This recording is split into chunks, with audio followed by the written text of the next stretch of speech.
ኣብ ንግስነት ሳዑዲ ዓረብ ከተማ ጅዳ ዝበፅሐና ሓበሬታ ኣሎ።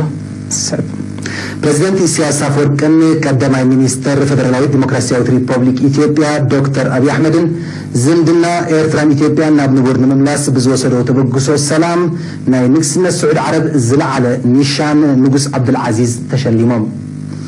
ክልቲኦም መራሕቲ ናይ ሽልማት እዚ ዝበቕዑ ኣብ ዝሓለፈ ወርሒ ሓምለ ኣብ ኣስመራ ዝኸተሙ ስምዕ ሰላም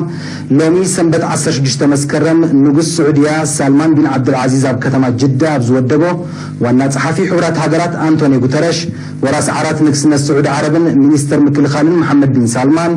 ከምኡውን ሚኒስተር ጉዳያት ወፃእን ኣህጉራዊ ምትሕጋዝን ሕቡራት ኢማራት ዓረብ ሼክ ዓብዱላሂ ቢን ዛይድ አልናህያን ካልኦት ኣብ ዝተረኽብሉ ስነ ስርዓት ኣብ ዝተጸንበለሉ እዩ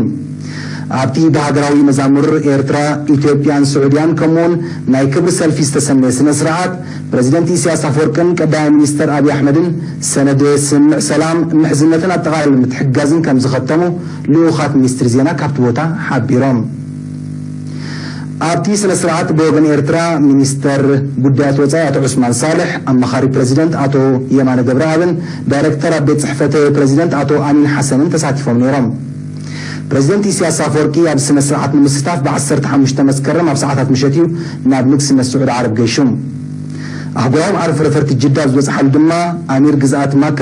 ኣሚር ኻልድ ቢን ፈይሰል አልስዑድ ዝመርሖም ላዕለወ ሰበስልጣን ንግስነት ሳዑዲ ዓረብ ተቐቢሎሞም ፕሬዚደንት ኢሳያስ አፈወርቅን ቀዳማይ ሚኒስተር ፌደራላዊት ዲሞክራሲያዊት ሪፐብሊክ ኢትዮጵያ ዶክተር አብይ አሕመድን ብትሽዓተ ሓምለ ኣብ ኣስመራ ብዝኸተሞ 5 ዓንድታት ዘጠቓልል ኣዋጅ ሰላምን ምሕዝነትን ኤርትራን ኢትዮጵያን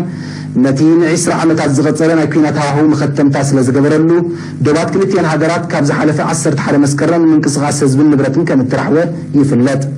ክልቲኦም መራሕቲ ብ24 ሓምለ 2018 እውን ናይ ሕቡራት ኢማራት ዓረብ ዝለዓለ ሽልማት ኒሻን ዛይድ ከም ተሸለሙ ይፍለጥ